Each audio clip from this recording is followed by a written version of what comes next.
Hai, kembali bersama dengan Timothy Athanasios, masih di Double Dose, masih membangun spiritualitas sehari-hari di tengah dunia yang bergerak terlalu sibuk ini.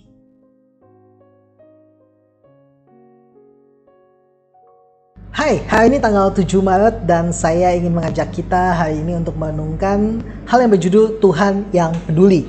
Dan firman Tuhan saya ambil dari Daniel pasal yang kedua ayat yang ke-21. Demikian bunyi firman Tuhan. Dia mengubah saat dan waktu. Dia memecat raja dan mengangkat raja. Dia memberi hikmat kepada orang bijaksana dan pengetahuan pada orang yang berpengertian.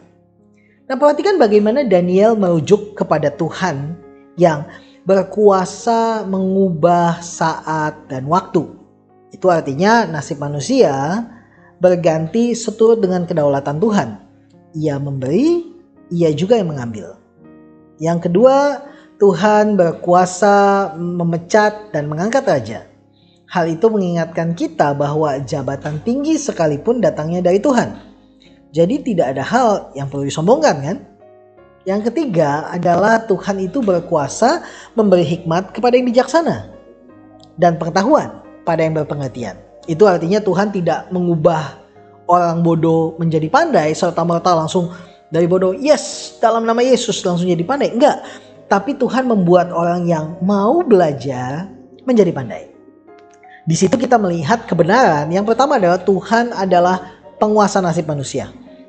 Yang kedua, Tuhanlah yang mengangkat dan Tuhan juga yang merendahkan.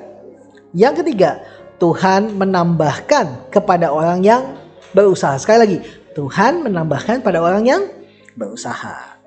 Saya kagum melihat Tuhan yang Maha Kuasa itu ternyata memperhatikan saya yang remeh.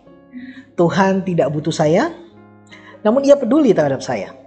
Yang dapat saya lakukan hanyalah menyerahkan seluruh kekhawatiran saya kepada kedaulatannya. Jadi tidak peduli bagaimanapun keadaan saya hari ini, saya milih untuk menyerahkan hidup saya ke dalam pengaturan Tuhan. Sekalipun saya tidak melihat tangannya, saya masih tetap bisa percaya pada hatinya. Mari hari ini kita insyafi bahwa Tuhan mengatur kehidupan. Kita berusaha karena Tuhan yang mengangkat dan memecat raja. Tuhan yang menjadikan, Tuhan yang mengubah nasib dan waktu seseorang. Saya percaya Tuhan terus mengangkat saudara untuk naik ketika saudara mengusahakan apa yang Tuhan berkati. I pray for you guys. Amalih mulio dalam Gusti. Tuhan Yesus memberkati.